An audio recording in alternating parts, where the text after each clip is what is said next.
Hello engineering aspirants, welcome to Serenly. This is Vikas Kumar, founder of Serenly and coach at Your C कक्षा। तो आज की इस video में मैं बात करूंगा GME related. What is GME? GME की प्रिपरेशंस करने की सबसे बेस्ट स्ट्रेटेजी एंड कौन सी बेस्ट प्लेटफॉर्म है आपको मैं ये आज बताने जा रहा हूं। ये वीडियो आपको एंड तक जरूर देखना है। एंड में मैं एक बहुत ही इंपॉर्टेंट अनाउंसमेंट करने जा रहा हूं। हमेशा याद रखें, आप एक कंपटीशन वाले एग्जाम्स में हो, आप कोई भी कॉम्पिटिटिव एग्जाम्स दे रहे हो, तो आपको हमेशा याद रखना है आपको भीड़ से अलग बनना है, भीड़ से हटकर बनना है, तभी आप एग्जाम्स में क्वालिफाई कर पाओगे, तभी आपको जॉब लगेगी। अब मैं अपने पॉइंट पर आता हूं।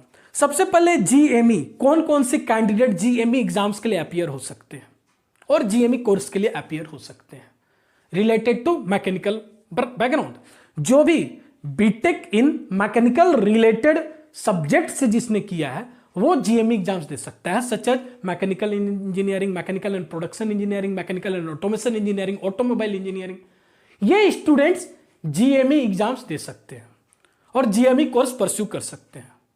अब मैं इस वीडियो के एंड में आपको बताऊंगा कि कैसे आपको GME की प्रिपरेशंस करनी है, और जो मेरी फर्स्ट सेंटेंस थी कि भीड़ से हटकर आपको प्रिपरेशंस करनी है, उसकी भी मैं आपको लॉजिक के साथ एक्सप्लेन करने वाला हूं।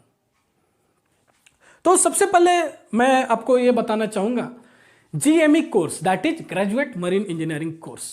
अब इसमें कौन सी बेस्ट कॉलेजेस हैं, कौन सी कॉलेज में आपको जानी चाहिए, फर्स्ट प्रिफरेंस कौन सी कॉलेज होनी चाहिए, ऑलरेडी इसकी मैंने वीडियो बना दी है। डिस्क्रिप्शन बॉक्स में इसकी लिंक गिवन है, आप उस लिंक को क्लिक करके ये वीडियो आप देख सकते हो। बट मैं अगर आपको सजेस्ट करूं, करंट सिनारियो को लेकर अगर मैं आपको सजेस्ट करूंगा, तो आपको आई गेस पहले स्पॉन्सरशिप लेनी चाहिए। इसमें भी लॉजिक है, इस पर मैं आता हूं।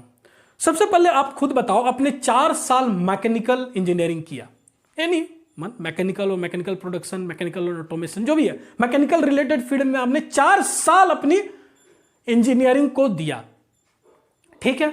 अब फिर एक नई कैरियर की आप शुरुआत करोगे, दैट इज GME। और ये GME किस सेक्टर में आती है? मर्चेंट नेवी सेक्टर में आती है। आई होप आप सभी बीटेक वाले स्टूडेंट्स हो और ये वीडियो बीटेक कर रहे स्टूडेंट्स देख रहे होंगे या बीटेक पास आउट स्टूडेंट देख रहे होंगे, तो इतनी तो आपको कॉमन सेंस होनी चाहिए कि आप खुद भी ये गूगल कर लो, यार मर्चेंट नेवी है क्या मैं इसमें सर्वाइव कर पाऊंगा। यस, ये भी आपको जाननी है ना।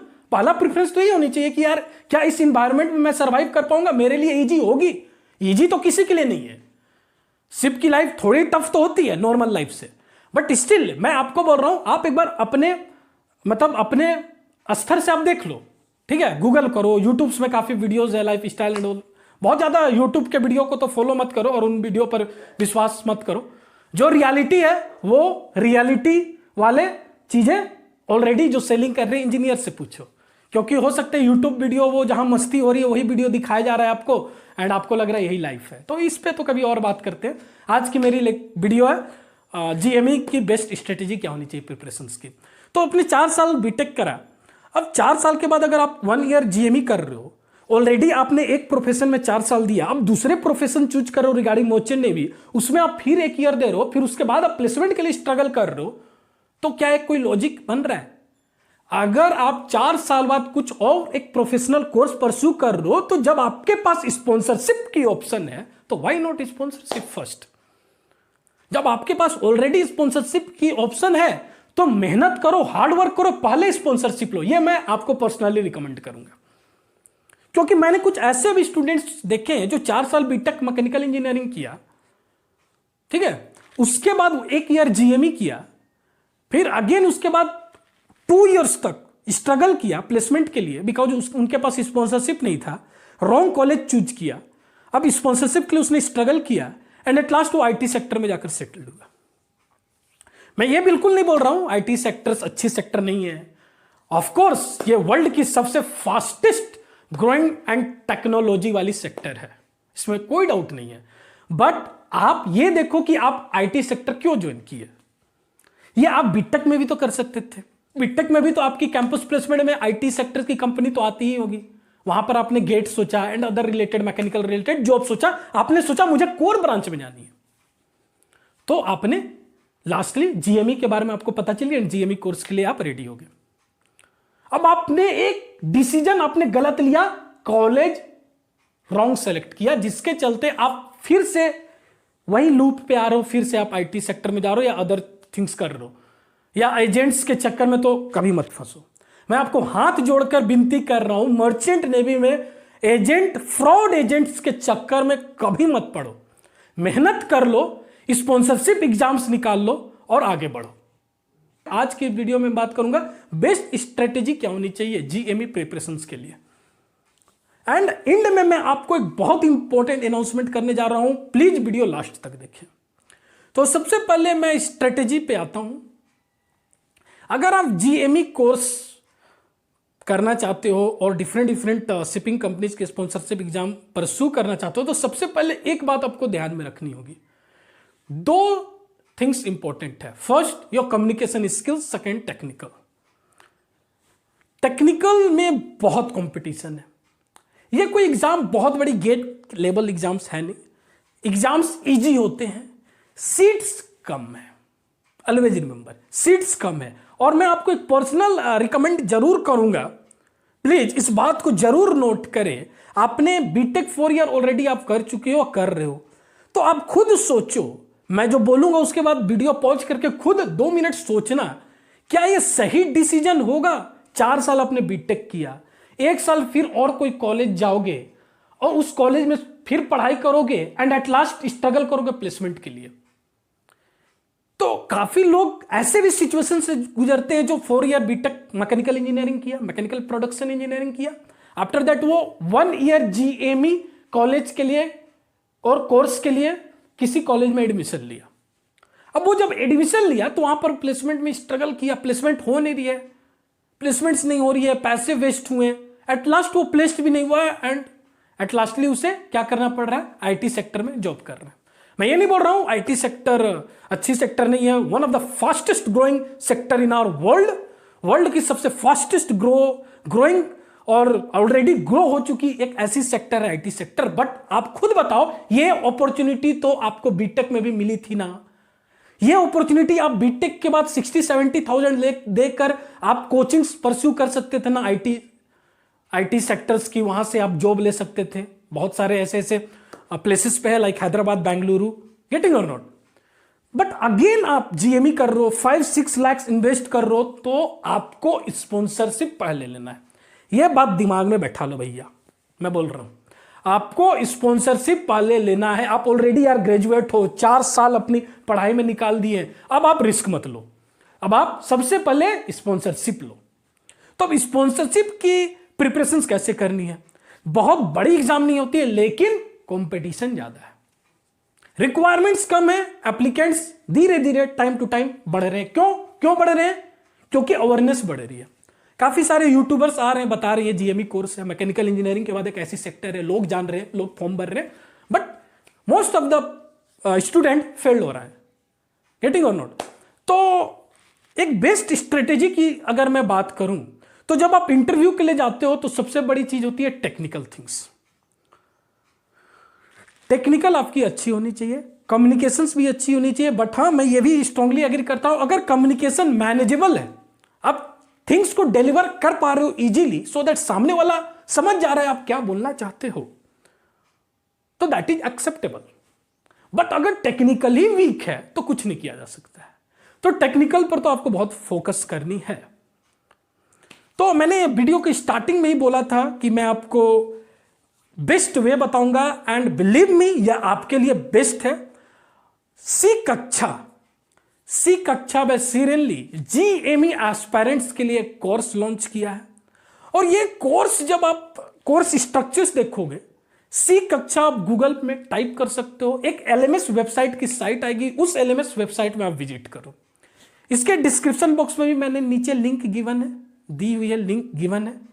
उस लिंक को आप क्लिक करो एंड एक बार उस एलएमएस वेबसाइट पे जाओ और आप खुद कोर्स स्ट्रक्चर्स देखो। मैं प्राइसिंग पे बात नहीं करता हूं, टू बी ऑनेस्ट, आप कोर्स स्ट्रक्चर्स देखो, फिर आप मुझे बताओ ये अफोर्डेबल प्राइस है या नहीं। तो ये कोर्स जो डिजाइन की गई है, ये marine engineering plus GME student के लिए डिजाइन की गई है। जब आप जीएमई इंटरव्यू देने जाओगे तो एक कॉमन क्वेश्चंस लोग पूछेंगे। कॉमन क्वेश्चंस क्या क्या हो सकते हैं? पंप रिलेटेड क्वेश्चंस पूछेंगे, बॉयलर रिलेटेड क्वेश्चंस पूछेंगे, ये कॉमन क्वेश्चंस होते हैं। बट अगर आपसे इंटरव्यूअर ने पूछा explain the working principle of centrifugal pump, clear, suppose interviewer ने आपसे ये क्वेश्चंस पूछा एंड आपने जवाब दिया, तो ऐसे क्वेश्चंस का जवाब जो है ना 80% स्टूडेंट देंगे। अगर 100 लोग इंटरव्यू में है तो 80 लोग बहुत ही अप्रोचेबल आंसर देंगे और वो आंसर एक्सेप्टेबल भी होगा। बट समटाइम्स अगर इंटरव्यूअर कुछ ऐसा पूछते हैं कि भाई मरीन इंजीनियरिंग रिलेटेड टॉपिक अगर कुछ पूछते हैं, क्योंकि आपने ये मैकेनिकल इंजीनियरिंग किया है ना, सपोज बॉयलर पूछते हैं तो आपने प्लांट की बॉयलर स्टडी की है, तो इस कोर्स में क्या होगा, आप स्पेसिफिक पूरी मरीन इंजीनियरिंग पूरी लेक्चर्स फॉलो कर रहे हो, गेटिंग और नॉट। तो जब आप इंटरव्यू में बोलोगे तो उसको ऐसा लगेगा कि is more knowledgeable person and आपके वहां सिलेक्शन की चांसेस इंक्रीज होगी। बहुत सारे जीएमई जब इंटरव्यू देने जाते हैं तो they just know the basics of mechanical engineering, like what is boiler, centrifugal pump पे वर्क कर रहे हैं एंड डिफरेंट थिंग्स। बट ये अगर आप लेक्चर पूरे देखते हो, ये पूरे कोर्स अगर आप इनरोल करके पूरी कोर्स फिनिश करते हो, अपनी नोट्स बनाते हो, तो यहां पर आपकी पूरी मरीन इंजीनियरिंग भी कवर हो रही है। बेसिक्स जो मरीन इंजीनियरिंग स्टूडेंट्स को पूछे जाते हैं 4 ईयर बीटेक प्रोग्राम के बाद जब वो इंटरव्यू में बैठते हैं, तो आप मैकेनिकल इंजीनियरिंग एस्पिरेंट्स होके जब ऐसी कोर्स स्ट्रक्चर्स आपके लिए ऐसी डिजाइन की गई है कि आप मरीन इंजीनियरिंग रिलेटेड कोर्स में आप फीड की गई है, और वो कोर्स एनी हाउ वो क्वेश्चंस आते हैं, वहां से इंटरव्यूअर आपको क्वेश्चंस पूछेंगे। लाइक वो इनडायरेक्टली पूछ सकते हैं कि शिप पर वाटर कैसे जनरेट होता है, लोग कैसे पानी पी रहे हैं, गेटिंग और नॉट, क्या आप सी का पानी पी सकते हो क्या? तो जनरली नॉन टेक्निकल टाइप के आंसर्स करते हैं जीएमई एस्पिरेंट। तो यहां पर आप फ्रेश वाटर जनरेटर की कॉन्सेप्ट ला सकते हो कि yes fresh water generator on board ship होती है, ऑन बोर्ड शिप पे होती है, वहां से हम फ्रेश वाटर जनरेट करते हैं, क्लियर और नॉट। और भी बहुत सारी सेफ्टी पे क्वेश्चंस पूछे जाते हैं, सेफ्टी के टर्म में आप मरीन इंजीनियरिंग स्टूडेंट जैसे आप आंसर करोगे। तो जब मरीन इंजीनियरिंग स्टूडेंट जैसे आप आंसर करोगे तो ऑफ कोर्स आपकी सिलेक्शन की चांसेस हाई होगी, क्योंकि आप मैकेनिकल इंजीनियरिंग एस्पिरेंट्स होके मरीन इंजीनियरिंग रिलेटेड आप आंसर दे रहे हो, मींस व्हाट, आप अलग हो। हमेशा याद रखना है, हमें भीड़ से अलग बनना है। जब आप भीड़ से अलग बनोगे तो ही आपकी सिलेक्शन होगी। कंपटीशन का पहला फंडा यही है। तो आप जाओ कोर्स स्ट्रक्चर्स आप खुद देखो, मैं कुछ इस पर नहीं बोलूंगा। एंड हाँ, कौन सी बेस्ट कॉलेज है मैं उस पर भी वीडियो बना दिया हूं, नीचे डिस्क्रिप्शन बॉक्स में लिंक गिवन है। मैं रिकमेंड आपको करूंगा एंग्लो ईस्टर्न मैरीटाइम एकेडमी जैसे स्पॉन्सरशिप एग्जाम्स के लिए आप अपियर हो। फर्स्ट प्रेफरेंस आपकी एमा होनी चाहिए, और एमा में कंपटीशन है। एग्जाम्स बहुत टफ नहीं है लेकिन कंपटीशन है। आपको भीड़ से अलग बनना होगा तो आपको मरीन इंजीनियरिंग रिलेटेड कंटेंट पढ़नी होगी। और ये मैंने बहुत ही सिंपल लैंग्वेज में समझाया है। मैं आपको गारंटीड दे सकता हूं, इसको पढ़ाने के बाद, इस कोर्स को कंप्लीट करने के बाद आप में कॉन्फिडेंस जनरेट होगी एंड आप एक मरीन इंजीनियरिंग स्टूडेंट के साथ भी इजीली कम्युनिकेट कर सकते हैं, टेक्निकल कम्युनिकेशन कर सकते हैं। Yes I know that auxiliary machineries, getting और नॉट। तो ये आपको एकदम बहुत ही अलग कॉन्फिडेंस दिलवाने वाली है और बहुत ही affordable, because seriously always believe in affordable education. तो आप जाएं, आप वीडियो की, आप कोर्स की पूरी स्ट्रक्चर्स देखें, फिर आपकी फीडबैक मेरे लिए मैटर करेगी। So stay tuned, stay connected. Thank you.